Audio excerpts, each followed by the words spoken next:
Welcome to my YouTube channel HR educational hub. মৰমৰ ছাত্ৰ ছাত্ৰীসকল, আজি আমি আলোচনা কৰিম দশম শ্ৰেণীৰ সায়েন্সৰ যেটো চেপ্টাৰ 6 আছে জীৱন প্ৰক্ৰিয়া, হেতুৰ পৰা হ'ব পৰা সকলো ধৰণৰ ইম্পৰ্টেন্ট MCQ যেটো তোমাৰ হাফ ইয়াৰলি আৰু 2025 যেটো মেট্ৰিক পৰীক্ষা হ'ব হেতু যাতে আহিব পাৰে বা সম্ভাৱনীয় সকলোবোৰ প্ৰশ্ন আমি আলোচনা কৰিম। কেৱল আমি MCQ বোৰ আলোচনা কৰিম। ইয়াৰ পিছত আমি আলোচনা কৰিম BSA আৰু SA এইকেইটাও আলোচনা কৰিম।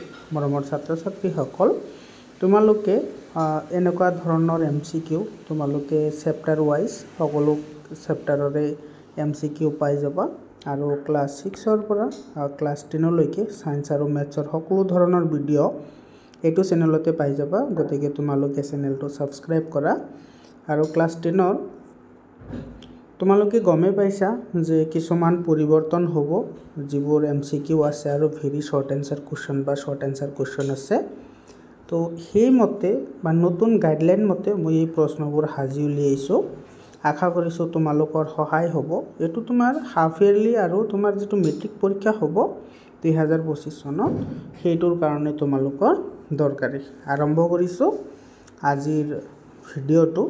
প্ৰথম প্ৰশ্নটো কি কৈছে আৰু ইয়াতে আমি মানে প্ৰথমতে সহজ কেইটামান দিছো, তাৰ পিছত আমি লাহে লাহে অলপমান জটিললৈ আমি আগবাঢ়িছো।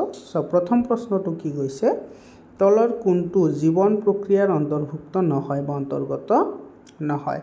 তো ইয়াতে ৰেচনটো জীৱন প্ৰক্ৰিয়া হয়, পাচনো জীৱন প্ৰক্ৰিয়া হয়, শ্বসনো জীৱন প্ৰক্ৰিয়া হয়, কিন্তু প্ৰজননটো জীৱন প্ৰক্ৰিয়া নহয়। মানে কিছুমানে তোমাৰ প্ৰজনন নকৰিলেও কিন্তু সি জীয়াই থাকিব পাৰে। 2 নম্বৰ প্ৰশ্ন কি কৈছে, তলৰ কোনটো স্বভোগী জীৱন অন্তৰ্ভুক্ত নহয়। এতে কৈছে স্বভোগী জীৱন অন্তৰ্ভুক্ত নহয়। স্বভোগী মানে কি? যিবোৰে নিজৰ খাদ্য নিজেই কি কৰিব পাৰে, খাদ্য প্ৰস্তুত কৰিব পাৰে। তো ইয়াতে উদ্ভিদেতো নিজৰ খাদ্য নিজে প্ৰস্তুত কৰিব পাৰে। যিবোৰ বেক্টেৰিয়া আছে, তোমাৰ বেক্টেৰিয়া কি, কিছুমান বেক্টেৰিয়া আছে নিজৰ খাদ্য নিজে প্ৰস্তুত কৰিব পাৰে, কিছুমান বেক্টেৰিয়া আছে নিজৰ খাদ্য নিজে প্ৰস্তুত কৰিব নোৱাৰে। আৰু C নম্বৰ যেটো প্ৰাণী হেতু কিন্তু তোমাৰ সদায় নিজৰ খাদ্য নিজে প্ৰস্তুত কৰিব নোৱাৰে। তেৰ শুদ্ধ উত্তৰটো হ'ব অপচন C। এৰে পিছত তলৰ যেটো 3 নম্বৰ যেটো কোৱেশ্চন আছে, তলৰ কোনটো জৈৱ অনুঘটক। তো ইয়াৰে অপচন কেইটা এটো ক্যাপচাৰিং হোৱা নাই, PDF বনোৱাতে ভুল হৈছে। ইয়াতে আছে তোমালোকেতো জৈৱ অনুঘটক জানাই, যিবোৰ তোমাৰ প্ৰাকৃতিকভাৱে পোৱা যায় আৰু যিবোৰে তোমাৰ খাদ্যসমূহক জটিল অৱস্থাৰ পৰা সৰল অৱস্থালৈ পৰিৱৰ্তন কৰাত সহায় কৰে, সেইবোৰক জৈৱ অনুঘটক বুলি কোৱা হয়। তো ইয়াৰে এক্সাম্পল তোমালোকে মনত ৰাখিবা যে হাইড্ৰক্লৰিক এচিড এটা জৈৱ অনুঘটক হয়। 4 নম্বৰ প্ৰশ্নটো চোৱা কি কৈছে, স্বভোগীয় পৰিপুষ্টিৰ প্ৰয়োজন হয়। যেটো স্বভোগীয় পৰিপুষ্টি আছে তাতে কি কি প্ৰয়োজন হয়, কাৰ্বন ডাই অক্সাইড এটো জৰুৰত হয়, পত্ৰহৰিত বা ক্লোৰোফিল এটো লাগে, সূৰ্যৰ পোহৰো লাগে আৰু 2 নম্বৰ সকলোবোৰ। তেৰ শুদ্ধ উত্তৰটো হ'ব সকলোবোৰ। 5 নম্বৰ কোৱেশ্চনটো চোৱা কি কৈছে, স্বভোগী পৰিপুষ্টিৰ দ্বাৰা উদ্ভিদে খাদ্য প্ৰস্তুত কৰি উদ্ভিদ দেহত কি হিচাপে সঞ্চিত কৰে বা কি হিচাপে সঞ্চিত হয়, বহুতেই ইম্পৰ্টেন্ট হয়। তো তোমাৰ মানে উদ্ভিদে সালোকসংশ্লেষণ প্ৰক্ৰিয়াৰে যিখিনি খাদ্য উৎপন্ন কৰে, সেই খাদ্যখিনি উদ্ভিদৰ দেহত কি হিচাপে সঞ্চিত কৰে। তেৰ শুদ্ধ উত্তৰটো হ'ব গ্লাইকোজেন। তাৰ পিছৰ প্ৰশ্নটো চোৱা, প্ৰাণীয়ে আহাৰৰ পৰা আহৰণ কৰা শক্তি প্ৰাণী দেহত কি হিচাপে সঞ্চিত কৰে। উদ্ভিদে গ্লাইকোজেন হিচাপে সঞ্চিত কৰে আৰু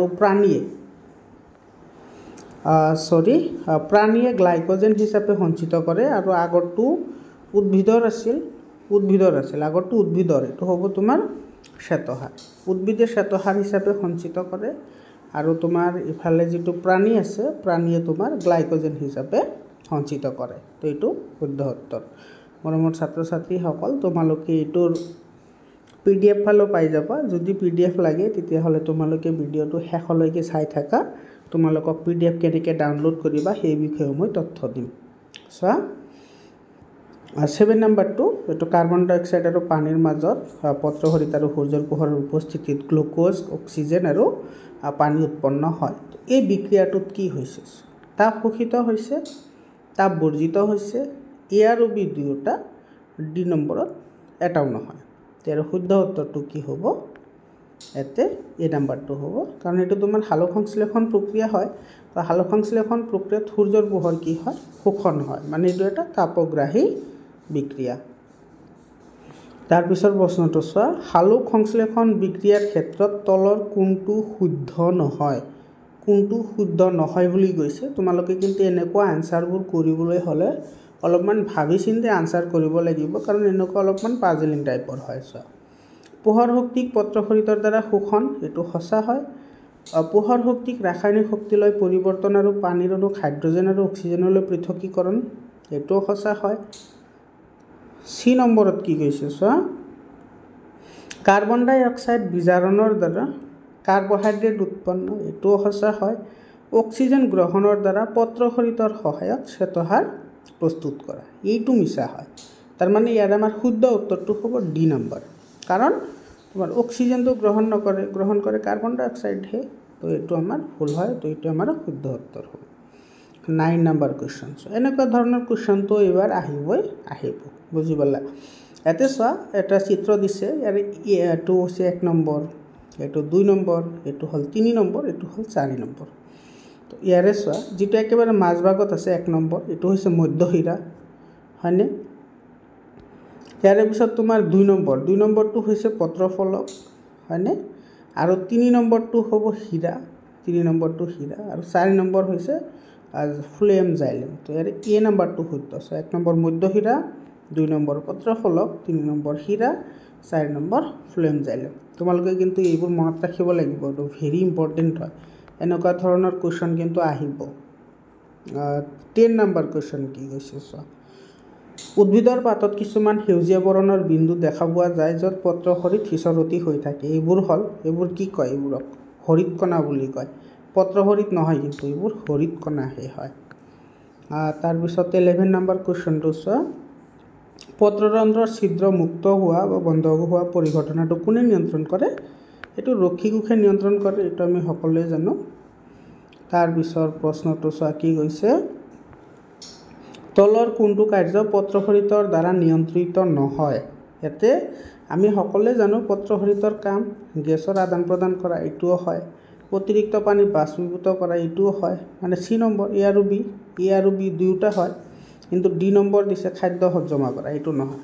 এইটো তোমাৰ যিটো পত্ৰৰন্ধ্ৰ আছে সেইটো কাম নহয়। তেতিয়া শুদ্ধ উত্তৰটো হ'ব ডি নম্বৰ।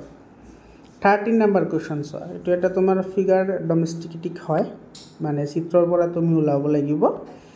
ইয়াতে চোৱা, তোমাৰ 1 নম্বৰ, 2 নম্বৰ, 3 নম্বৰ আৰু 4 নম্বৰ, এই অংগকেইটাৰ নাম তুমি চিৰিয়েলি মনত ৰাখিব লাগিব, কোনটো কি বুলি কয়। এনেকুৱা ধৰণৰ কুৱেশ্যন তোমাৰ বহুতেই দৰকাৰী হয়। 1 নম্বৰ যিটো আছে চোৱা, এই ইয়াতে আৰু ইয়াতে আছে, এইটোক আমি কি বুলি কওঁ? এইটো ৰক্ষী কোষ হয়। এতিয়া ৰক্ষী কোষ কোনটোত আছে? অপশ্যনত চোৱা, সেইটো 1 নম্বৰটোতো ক্ল'ৰ'প্লাষ্ট আছে, গতিকে এ নম্বৰটো নহয়। আৰু ডি নম্বৰতো ক্ল'ৰ'প্লাষ্ট আছে, গতিকে ডি নম্বৰটোও নহয়। বুজি পালা? 1 নম্বৰটো ৰক্ষী কোষ ক'ত আছে? চোৱা, এইটো বি আৰু চি দুয়োটাতে আছে, গতিকে আমি এতিয়া এইটো চাব লাগিব 2 নম্বৰটো কি আছে। চোৱা, ইয়াতে 2 নম্বৰটো আছে কোষ কেন্দ্ৰ, 2 নম্বৰটো কোষ কেন্দ্ৰ, এইটো এই যে মাজত যিটো আছে এইটো হৈছে কোষ কেন্দ্ৰ। এতিয়া তোমাৰ কোষ কেন্দ্ৰ ক'ত আছে? চোৱা, ইয়াতে 2 নম্বৰ কোষ কেন্দ্ৰ, দুয়োটাতে কোষ কেন্দ্ৰ আছে, এটাত আছে। 2 নম্বৰত এইটো বি নম্বৰত কোষ কেন্দ্ৰ আছে, কিন্তু চি নম্বৰত এইটো তোমাৰ 2 নম্বৰত আছে পত্ৰৰন্ধ্ৰ, এইটোও নহয়। ইয়াৰ শুদ্ধ উত্তৰটো হ'ব বি নম্বৰটো শুদ্ধ উত্তৰ হ'ব। বুজি পালা? তো তাৰমানে 1 নম্বৰটো হৈছে ৰক্ষী কোষ, 2 নম্বৰটো কোষ কেন্দ্ৰ, 3 নম্বৰটো হ'ব ক্ল'ৰ'প্লাষ্ট, আৰু 4 নম্বৰটো হ'ব পত্ৰৰন্ধ্ৰ। এই যে মাজত যিখিনি আছে এইটো হৈছে পত্ৰৰন্ধ্ৰ। বুজি পালা? তাৰপিছৰ প্ৰশ্নটো চোৱা, 14 নম্বৰ কুৱেশ্যন, এইটো এটা তোমাৰ ফিগাৰ ডেমনষ্ট্ৰেশ্যনৰ কুৱেশ্যন হয়। ইয়াতে তোমাৰ বিলজাল লোৱা হৈছে 2টা, আৰু ইয়াতে তোমাৰ এটা বাতি লোৱা হৈছে, বাতিত পটাছিয়াম হাইড্ৰক্সাইড আছে,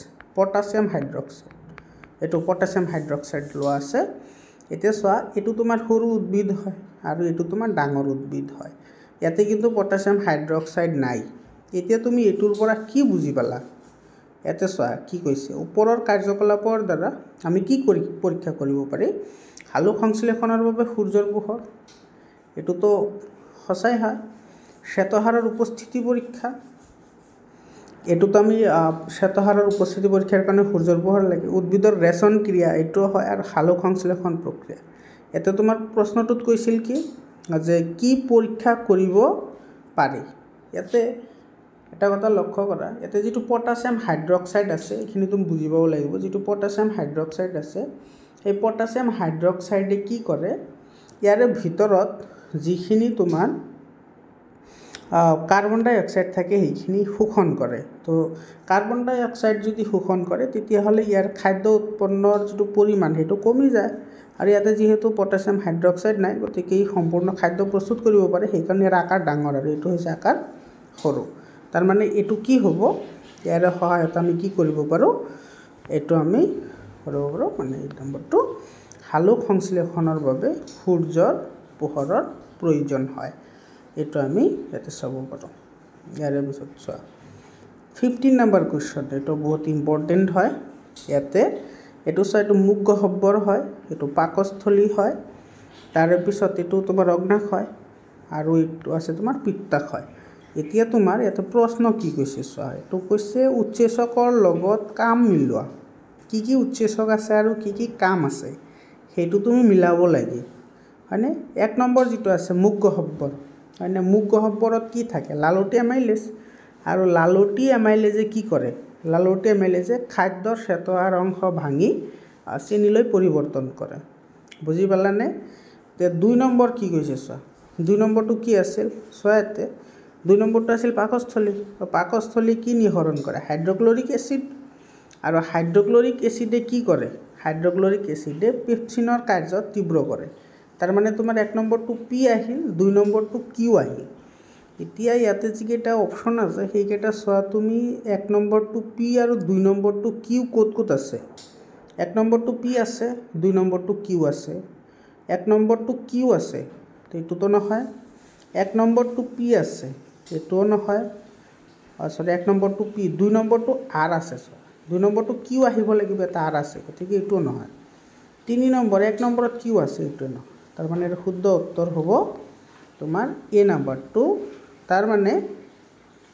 তোমাৰ ইয়াতে 1 নম্বৰটো তোমাৰ কি কৰিব এটো খাদ্যৰ শ্বেতসাৰ অংশ ভাঙি চেনিলৈ পৰিৱৰ্তন কৰিব 2 নম্বৰটো তোমাৰ পেপচিনৰ কাৰ্য তীব্ৰ কৰিব 3 নম্বৰটো তোমাৰ চৰ্বি হজম হোৱাত সহায় কৰিব আৰু 4 নম্বৰটো চৰ্বিৰ ইমালসিফিকেশন কৰিব মানে পিত্ত লৱণে 16 নম্বৰ কোৱেশ্চন চোৱা কি কৈছে তলৰ কোনটো প্ৰক্ৰিয়া ষ্টৰ বাবে শুদ্ধ বুঝে আমি তো সকলে জানো যে ষ্টৰ যেটো দেহত হেতু অবাধকণ সংগঠিত হয় আৰু অবাধকণ সংগঠিত হলে সদায় ল্যাকটিক এসিড উৎপন্ন হয় আৰু যেহেতু ইয়াতে ইষ্ট বুলি কৈছে তো ইষ্টৰ কোষত আমাৰ কি উৎপন্ন হয় চোৱা ল্যাকটিক এসিডটো তোমাৰ মানুহৰ ক্ষেত্ৰত উৎপন্ন হয় বা প্ৰাণীৰ ক্ষেত্ৰত উৎপন্ন হয় কিন্তু ইষ্টৰ ক্ষেত্ৰত কি হয় ইথানল উৎপন্ন হয় তেৰে এ নম্বৰটো শুদ্ধ হ'ব গ্লুকোজৰ অণু এটো 6টা কাৰ্বনযুক্ত তাৰ পিছত 3টা কাৰ্বনযুক্ত অণু থাকিব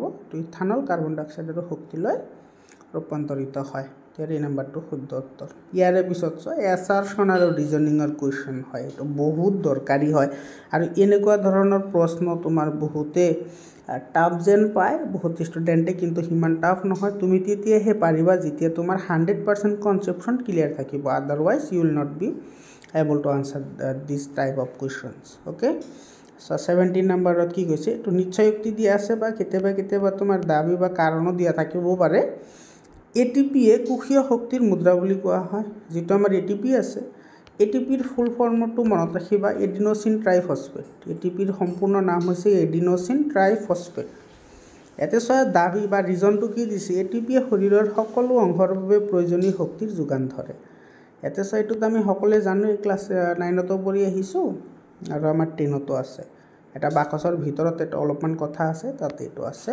তাৰ মানে তোমাৰ এডিপি লগত যদি আৰু এটা ফসফেট অণু যোগ হয় তেতিয়া হলে তোমাৰ এটিপি ফৰ্মেশন হয় আৰু এটিপি ফৰ্মেশন হওতে এটিপি ফসফৰাসৰ এটা অণু এৰি দিয়া যিখিনি এনাৰ্জি সেইখিনি হৈছে 30.5 কিলোজুল পাৰ মোল হয়। এইটো অলপ পিছত এইটো কুৱেশ্যন আছে, তুমি এইটো চোৱা।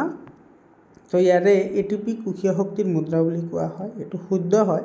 কিয় কোৱা হয়? কাৰণ এটিপিয়ে শৰীৰৰ সকলো অংশৰ বাবে প্ৰয়োজনীয় শক্তিৰ যোগান ধৰে। এইটো শুদ্ধ হয়। এতিয়া তোমাৰ অপশ্যন কি দিছে চোৱা। অপশ্যনবোৰ তুমি কিন্তু বহুত ভালদৰে চাব লাগিব। এ আৰু আৰ দুয়োটা শুদ্ধ আৰু আৰ এৰ শুদ্ধ ব্যাখ্যা। ২ নম্বৰ এ আৰু আৰ দুয়োটা শুদ্ধ আৰু আৰ এৰ শুদ্ধ ব্যাখ্যা নহয়। এ মানে এছাৰশ্যন, মানে তোমাৰ সেইটো নিশ্চয়োক্তি বুলি কোৱা হয়। এ শুদ্ধ কিন্তু আৰ অশুদ্ধ, এ অশুদ্ধ কিন্তু আৰ শুদ্ধ। আৰু এটা কথা, তোমালোকৰ যিবোৰ এছাৰশ্যন আৰু ৰিজনিঙৰ যিবোৰ কুৱেশ্যন আহিব, সকলোৰে কুৱেশ্যনৰে যিটো তোমাৰ অপশ্যন থাকিব, অপশ্যনবোৰ চেম থাকিব। তো আমাৰ যিটো কুৱেশ্যন আছিল সেইটোৰ কাৰণে শুদ্ধ উত্তৰ হ'ব তোমাৰ এ নাম্বাৰটো, মানে এছাৰশ্যন আৰু ৰিজনিং দুয়োটা শুদ্ধ আৰু আৰ হৈছে এৰ শুদ্ধ ব্যাখ্যা। বুজি পালা? 18 নম্বৰ কুৱেশ্যনটো চোৱা। 18 নম্বৰ কুৱেশ্যনতো তেনেকুৱা কৈছে, নিশ্চয়োক্তি দিছে, জলচৰ জীৱৰ উশাহ নিশাহ স্থলচৰ জীৱৰ তুলনাত খৰতকীয়, মানে সোনকালে লয়। তোমালোকে নিশ্চয় দেখাই পাইছা, মাছ এটাই পানীত থাকিলে সোনকালে উশাহ নিশাহ লৈ আছে, কিন্তু প্ৰাণীসমূহে মানে যিবোৰ মাটিত থাকে অৰ্থাৎ স্থলভাগত থাকে সেইসকলৰ উশাহ নিশাহটো কিন্তু অলপমান কম হয়। সেইটো হৈছে তোমাৰ 72 পাৰ মিনিট, কিন্তু তোমাৰ জলচৰ প্ৰাণী বেলেগ হয়। ইয়াতে কাৰণ কি দিছে চোৱা, বায়ুমণ্ডলৰ তুলনাত পানীত কম অক্সিজেন দ্ৰৱীভূত হৈ থাকে। তো ইয়াৰে তোমাৰ নিশ্চয়োক্তি শুদ্ধ আৰু তোমাৰ কাৰণটোও শুদ্ধ, আৰু কাৰণটো হৈছে নিশ্চয়োক্তিৰ শুদ্ধ ব্যাখ্যা। তো ইয়াৰে শুদ্ধ উত্তৰটো হ'ব এ নাম্বাৰ। এছাৰশ্যন আৰু ৰিজনিং দুয়োটা শুদ্ধ আৰু আৰ এৰ শুদ্ধ ব্যাখ্যা। 19 নম্বৰ চোৱা। ইয়াতে স্তম্ভৰ লগত বিস্তম্ভ মিলাব লাগে। এই স্তম্ভৰ লগত বিস্তম্ভ মিলোৱা। এই স্তম্ভ আৰু বিস্তম্ভ দিয়া আছে চোৱা, লালুকি, ঘৰিয়াল, পঁইতাচোৰা, ভেক্টেৰিয়া। আৰু ইয়াতে দিয়া আছে চোৱা, ইহঁতৰ দেহৰ শ্বসনাংগৰ নাম দিয়া আছে, মানে কিহৰ সহায়ত ইহঁতে উশাহ নিশাহ লয়। ফুল, দেহছিদ্ৰ, হাওঁফাওঁ আৰু কোষীয় শ্বসন। চোৱা, যিটো লালুকি আছে, লালুকিয়ে কাৰ সহায়ত তোমাৰ কি কৰে? উশাহ নিশাহ লয়। এইটো ফুলৰ সহায়ত। ঘৰিয়ালে কাৰ সহায়ত উশাহ নিশাহ লয়? হাওঁফাওঁৰ সহায়ত। পঁইতাচোৰাই লয় তোমাৰ দেহছিদ্ৰৰ সহায়ত, আৰু ভেক্টেৰিয়াই লয় তোমাৰ কোষীয় শ্বসনত, হয়নে? তাৰমানে তুমি যদি এইটো মিলোৱা তেতিয়াহ'লে 1টো আহিব পিৰ লগত, 2 নম্বৰটো আহিব আৰৰ লগত, 3 নম্বৰটো আহিব কিউৰ লগত, আৰু 4 নম্বৰটো আহিব এছৰ লগত। এতিয়া মিলোৱা, 1 নম্বৰটো পি এইটোত আছে, 2 নম্বৰটো আহিব আৰ এইটোত আছে, 3 নম্বৰটো আহিব কিউ এইটোত আছে, 4 নম্বৰটো আছে এছ এইটোত আছে। গতিকে ইয়াৰ আমাৰ এ নাম্বাৰটো শুদ্ধ উত্তৰ। তোমালোকে ধৈৰ্য সহকাৰে চাই থাকা, তোমালোকৰ সহায় হ'ব। তাৰপিছত চোৱা, এইটো এছাৰশ্যন আৰু ৰিজনিঙৰ কুৱেশ্যন হয়। নিশ্চয়োক্তি, তেজ এবিধ সংযোজক কলা। এইটোতো আমি জানোৱে। কাৰণ কি দিছে চোৱা, তেজে কেৱল অক্সিজেন পৰিবহণ কৰে। এইটোতো অলপ লেঠা লাগিল, মানে এইটো শুদ্ধ নহয়। চোৱা, তেজ এবিধটো সংযোজক কলা, এইটো আমি সকলোৱে জানো, তৰল সংযোজক কলা। কিন্তু তেজে কেৱল অক্সিজেনে পৰিবহণ কৰে এনেকুৱা নেকি? নহয়। তেজে তোমাৰ যিবোৰ প্ৰ'টিন, কাৰ্বহাইড্ৰেট, ভাইটামিনছ আছে, সেই সকলোবোৰ অংশই কিন্তু পৰিবহণ কৰে। ইয়াতে কেৱল শব্দটো লগাই দিছে। তো কেৱল হ'লে এইটো শুদ্ধ নহয়।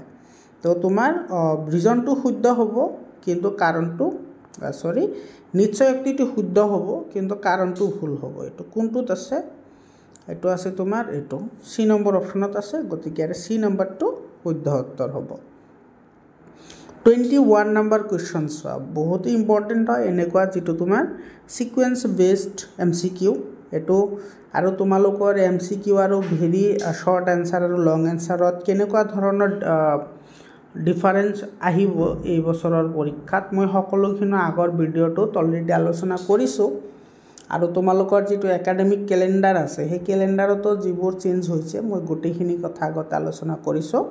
যদি তোমালোকে ভিডিঅ'টো চোৱা নাই তেতিয়াহ'লে ভিডিঅ'টো তোমালোকে চাই লোৱা। মানৱ শৰীৰত মূত্ৰ প্ৰবাহৰ শুদ্ধ ক্ৰমটো হ'ল, মানুহৰ দেহত যে মূত্ৰ উৎপন্ন হয় সেইটো শুদ্ধ ক্ৰম কি কি আছে সেইটো তুমি বাছি উলিয়াব লাগিছে। প্ৰথমতে বৃক্ক এইটোতো হয়, তাৰপিছত মূত্ৰথলী, মূত্ৰ নিষ্কাশন নলী, তাৰপিছত আহিছে মূত্ৰনলী। তো ইয়াতে চোৱা, প্ৰথমতেতো মূত্ৰনলী আহিব নোৱাৰে, মূত্ৰথলী, তো বি নম্বৰটোতো এনেই কাটা। কিন্তু চোৱা এ, চি আৰু ডি গোটেইকেইটাত প্ৰথমতে বৃক্ক আছে, তুমি এইকেইটা ভালদৰে চাব লাগিব, হয়নে? এতিয়া চোৱা, প্ৰথমতে বৃক্ক আছে, তাৰপিছত মূত্ৰথলী, ইয়াৰে পিছত যিটো তোমাৰ চি নম্বৰটো আছে ইয়াতে মূত্ৰনলী আছে, তাৰপিছত আছে তোমাৰ মূত্ৰথলী, তাৰপিছত আছে মূত্ৰ নিষ্কাশন নলী। মূত্ৰ নিষ্কাশন নলী মানে যিটোৰ সহায়ত আমি মূত্ৰ কি কৰোঁ, বাহিৰত ওলাই দিওঁ, সেইটো। তো ইয়াৰে তোমাৰ এ নম্বৰটো মূত্ৰ নিষ্কাশন নলীটো চোৱা মূত্ৰনলীৰ আগত আছে, গতিকে এ নম্বৰটো নহয়। চি নম্বৰ বৃক্ক আছে, মূত্ৰনলী আছে, মূত্ৰথলী আছে আৰু মূত্ৰ নিষ্কাশন নলী আছে। তো ইয়াৰে এইটোতো একেবাৰে মূত্ৰথলীটো লাষ্টত আহিছে, এইটো নহয়। ইয়াৰে চি নম্বৰটো শুদ্ধ উত্তৰ। 22 নম্বৰ চোৱা, 22 নম্বৰত কি কৈছে, পানীৰ সহায়ত ATPৰ অণুত থকা ফচফেট অণু ওলাই গ'লে যি পৰিমাণৰ শক্তি উৎপন্ন কৰে তাৰ পৰিমাণ হ'ল, এইটো বি নম্বৰ, আমি এইটো অলপ আগতে ক'লোৱে, 30.5 কিলোজুল পাৰ মোল। 23 নম্বৰ কুৱেশ্যন চোৱা, কি কৈছে, তেজৰ কোনটো উপাদানে তেজ গোট মৰাত সহায় কৰে? একেবাৰে ইজি হয়, এইটো অনুচক্ৰিকা। 24 নম্বৰ কুৱেশ্যন চোৱা, 24 নম্বৰ কুৱেশ্যনত কি কৈছে, এ স্তম্ভৰ লগত বি স্তম্ভ মিলোৱা। এ স্তম্ভত তোমাৰ দিয়া আছে তেজৰ উপাংশবোৰ আৰু বি স্তম্ভত দিয়া আছে ইহঁতৰ কালাৰ। RBC এইটোতো জানাই, ৰেড ব্লাড চেল, মানে এইটো ৰঙা। WBC মানে বগা, হোৱাইট ব্লাড চেল, মানে এইটো হ'ব। প্লেটেলেটছৰ বৰণ, আৰু ইয়াতে আছে প্লাজমা, হয়নে? তো ইয়াতে তোমাৰ যিটো প্লেটেলেটছ আছে বা অনুচক্ৰিকা আছে, সেই অনুচক্ৰিকাৰ বৰণ হৈছে বেঙুনীয়া আৰু প্লাজমাৰ হৈছে বৰণহীন, মানে ইয়াৰে কোনো বৰণ নাই। তো ইয়াৰে তোমাৰ 1 নম্বৰটো আহিব কিউৰ লগত। তো এতিয়া চাই লোৱা 1 নম্বৰটো ক'ত ক'ত আছে, 1 নম্বৰটো কিউ ক'ত ক'ত আছে চোৱা, এটাই আছে, সেইটো 1 নম্বৰটোত কিউ আছে।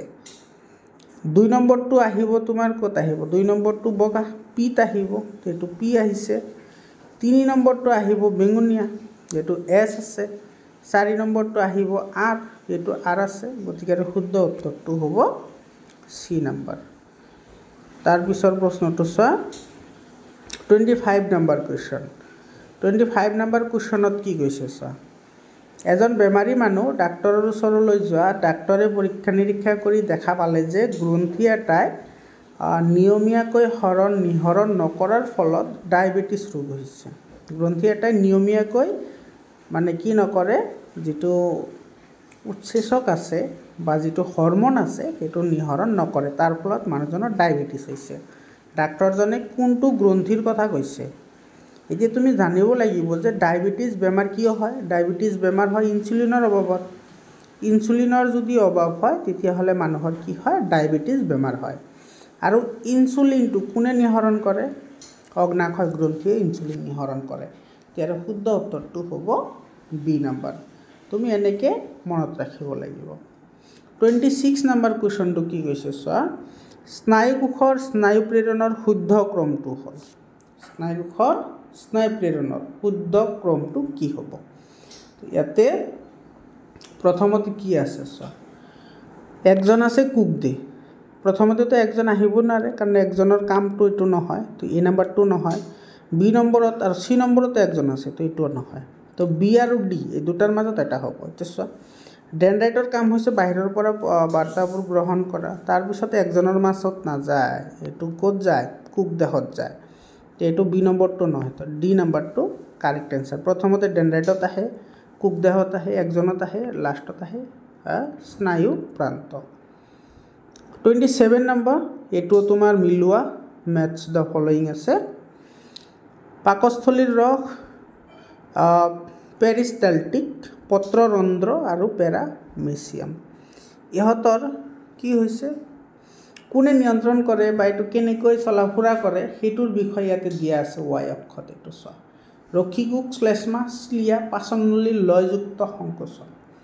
তো পাচন নলীৰ লয়যুক্ত যিটো সংকোচন আছে সেইটোক আমি কি বুলি কওঁ পেৰিষ্টেলটিক বুলি কওঁ পত্ৰৰন্ধ্ৰ সেইটো ৰক্ষী কোষে নিয়ন্ত্ৰণ কৰে পাকস্থলীৰ ৰসটো তোমাৰ শ্লেষ্মা হয় আৰু পেৰামিচিয়ামটো কি হয় চিলিয়া হয় তাৰ মানে 1 নম্বৰটো আহিব তোমাৰ কিউৰ লগত 1 নম্বৰটো ক'ত আহিব কিউত আহিব 1 নম্বৰটো আহিব কিউ পেৰিষ্টেলটিক 2 নম্বৰটো আহিব এছ 3 নম্বৰটো আহিব পি আৰু 4 নম্বৰটো আহিব আৰ এটা সব কোনটোৰ লগত মিল আছে 1 নম্বৰটো কিউ 1 নম্বৰটো কিউ ঠিকে আছে 2 নম্বৰটো আহিব এছৰ লগত এটো ঠিকে আছে 3 নম্বৰটো আহিব পিৰ লগত এটো ঠিক আছে আৰু 4 নম্বৰটো আহিব তোমাৰ আৰৰ লগত এটো ঠিক আছে মানে ইয়াৰে এ নম্বৰটো শুদ্ধ উত্তৰ ইয়াৰে পিছত এটা কোৱেশ্চন কৈছে মুখৰ পৰা পাইলৈকে দীঘল নলীৰ অংশৰ ক্ৰমটো হল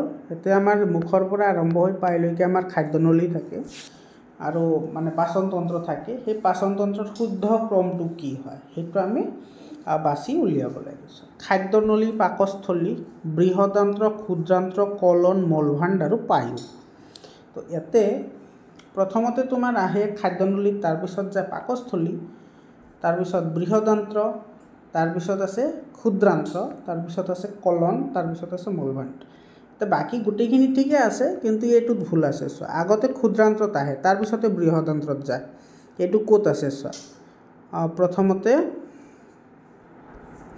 এটা আৰু আছে প্ৰথমতে মুখ গহ্বৰ আছে এটু সো মুখ গহ্বৰ খাদ্যনলী পাকস্থলী বৃহদান্ত্ৰ ক্ষুদ্ৰান্ত্ৰ কলন মলভাণ্ড পায়ু ইয়াতে উল্টা দিয়া আছে এই দুটা বাকিখিনি ঠিকে আছে এটু চাও কি আছে এটু শুদ্ধ হ'ব সো মুখ গহ্বৰ খাদ্যনলী পাকস্থলী ক্ষুদ্ৰান্ত্ৰ বৃহদান্ত্ৰ কলন মলভাণ্ড পায়ু এৰ ডি নম্বৰটো শুদ্ধ উত্তৰ তোমালোকে ক্ৰমবোৰ মনত ৰাখিব লাগিব 29 নম্বৰ শ্বসন এটা প্ৰক্ৰিয়া য'ত শক্তি মুকলি হয় এটিপি হিচাপে সঞ্চিত হয় এটো শুদ্ধ হয় এডিপি হিচাপে শক্তি সঞ্চিত হয় এটো এতে কোনটো শুদ্ধ হয় আমাৰ সেইটোহে লাগে শক্তি মুকলি নহয় আৰু শক্তি ব্যৱহাৰ হয় ইয়াৰ শুদ্ধ উত্তৰটো হ'ব এ নম্বৰটো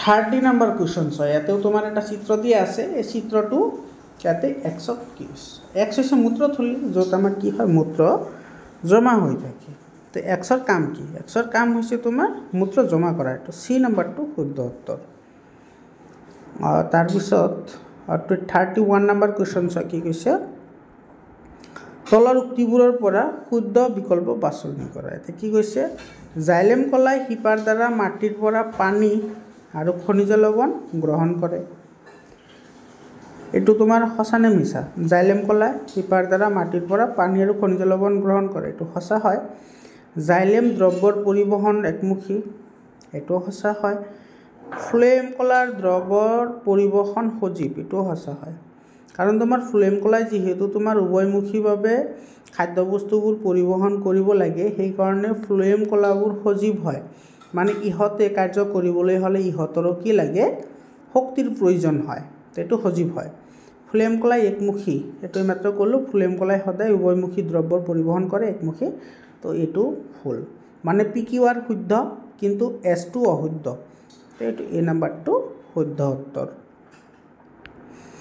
তাৰ পিছৰ প্ৰশ্নটো কি কৈছে সৰ 32 নম্বৰ কোৱেশ্চন এটো উদ্ভিদ দেহত জাইলেম কলাৰ কাম হল উদ্ভিদ দেহত জাইলেম কলাৰ কাম কি পানী আৰু খনিজ লৱণৰ শোষণ কৰা পানী আৰু খনিজ লৱণৰ পৰিবহণ কৰা ৰেজিন আৰু আঠা বৰ্জিত দ্ৰব্য হিচাপে সঞ্চয় আৰু খাদ্যৰ পৰিষ্কৰণ খাদ্যৰ পৰিবহণ ইয়াতে তোমাৰ কোনটো শুদ্ধ হ'ব সেইটো লাগে ইয়াতে এটা কথা লক্ষ্য কৰা জাইলেম কলাৰ কাম এটো পানী আৰু খনিজ লৱণ শোষণ এটোতো হয় আৰু পানী আৰু খনিজ লৱণৰ পৰিবহণ এটোও হয় জাইলেম ৰেজিন আৰু আঠা বৰ্জিত পদাৰ্থবোৰ হিচাপে সঞ্চয় এটোও সঁচা হয় খাদ্যৰ পৰিবহণ এটো সঁচা নহয় কাৰণ খাদ্যৰ পৰিবহণ কোনে কৰে এটো তোমাৰ যেটো ফ্লুয়েম টিস্যু আছে বা ফ্লুয়েম কলা আছে হেতে কৰে মানে পিকিউআৰ শুদ্ধ হ'ব কিন্তু এছ2 অশুদ্ধ হ'ব এ নম্বৰটো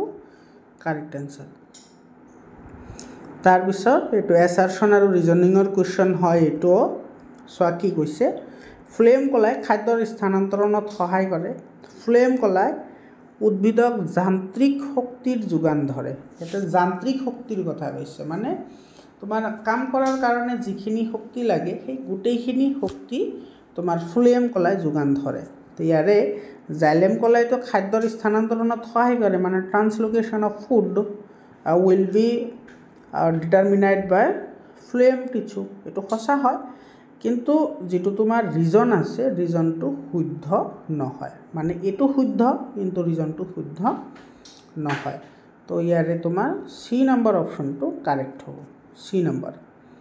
তাৰে পিছৰ প্ৰশ্নটো চোৱা 34 নম্বৰ কুৱেশ্যন। এইটো তোমাৰ এছাৰশ্যন আৰু ৰিজনিঙৰ হয়।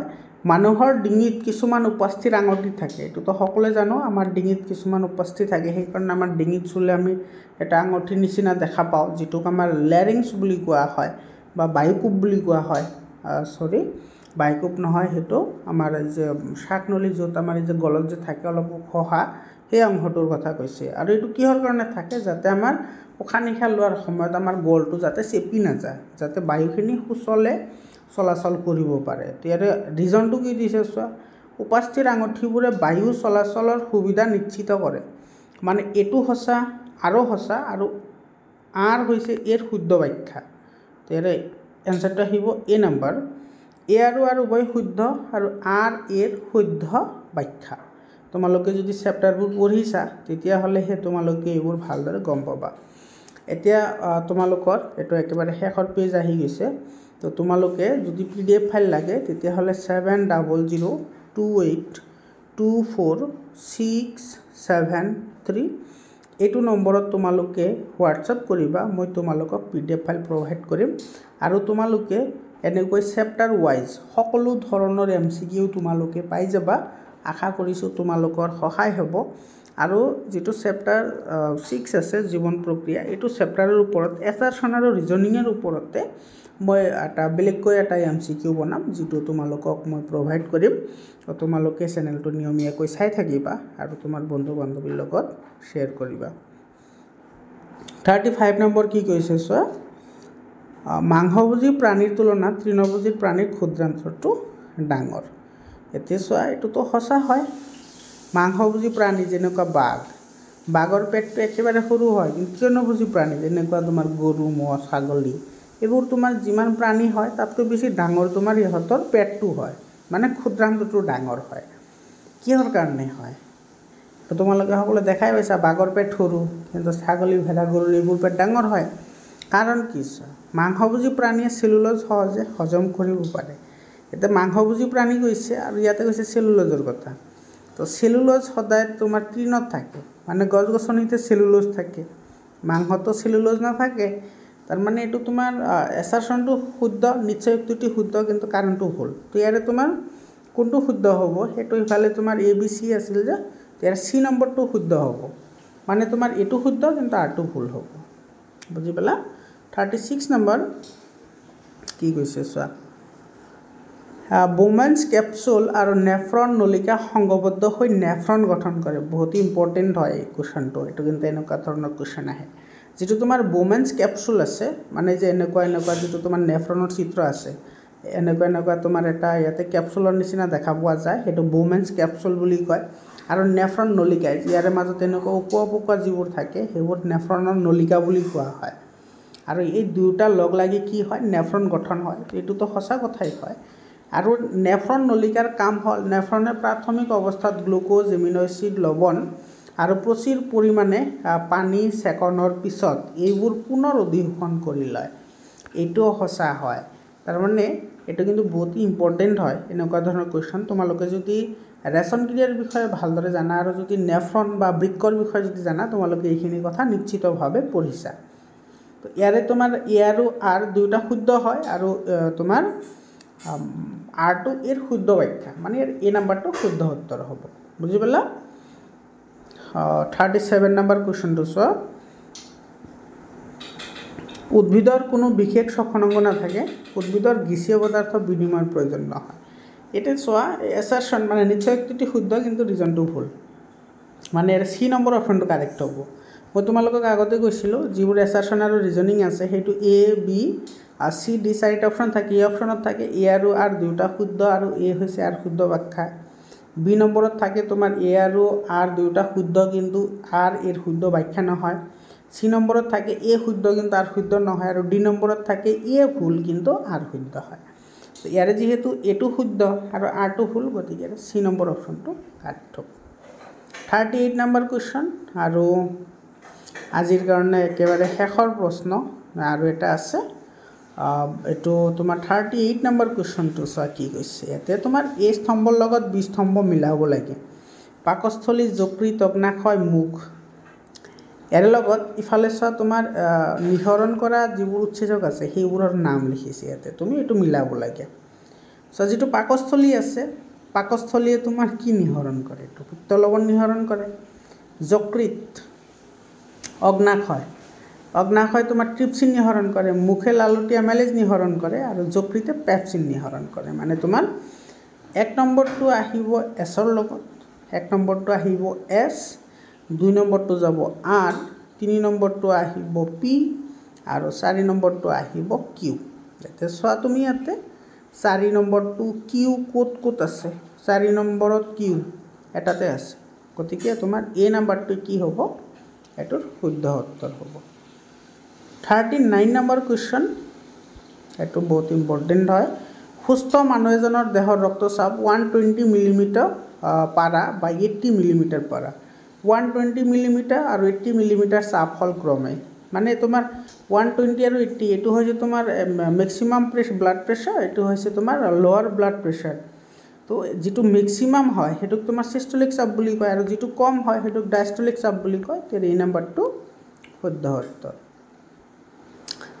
40 নম্বৰ কুৱেশ্যন আৰু আজিৰ কাৰণে একেবাৰে শেষৰ প্ৰশ্ন মৰমৰ ছাত্ৰ ছাত্ৰীসকল আশা কৰিছো তোমালোকৰ সহায় হ'ব আৰু তোমালোকৰ যদি পিডিএফ ফাইল লাগে তেতিয়া হলে 7002824673 এটো নম্বৰত হোৱাটসঅ্যাপ কৰিবা তোমালোকে পিডিএফ ফাইল পাই যাবা আৰু প্ৰতিটো চেপ্টাৰৰে তোমালোকে এনেকৈ সেপাৰেট কৈ এমসিকিউ বোৰ পাই থাকিবা আশা কৰিছো তোমালোকক এইবোৰে সহায় কৰিব তোমাৰ বন্ধু বান্ধৱীৰ লগত শেয়াৰ কৰা আৰু মোৰ চেনেলটো সাবস্ক্ৰাইব কৰা 40 নম্বৰ কুৱেশ্যন একেবাৰে ইজি কুৱেশ্যন হয় ৰক্তচাপ জোখা সঁজুলিটোৰ নাম কি এটো স্ফাইগনোমেনোমিটাৰ একেবাৰে ইজি হয় থাৰ্মোমিটাৰ তাপ জোখা যন্ত্ৰ বেৰোমিটাৰ বতাহৰ গতিবেগ জোখা যন্ত্ৰ আৰু হাইড্ৰোমিটাৰ পানীৰ জলীয় বাষ্প জোখা যন্ত্ৰ তো মৰমৰ ছাত্ৰ ছাত্ৰীসকল আজিৰ কাৰণে এইখিনিয়ে আশা কৰিছো তোমালোকৰ সহায় হ'ব আকৌ লগ পাম বেলেগ এটা ভিডিঅ'লৈ ধন্যবাদ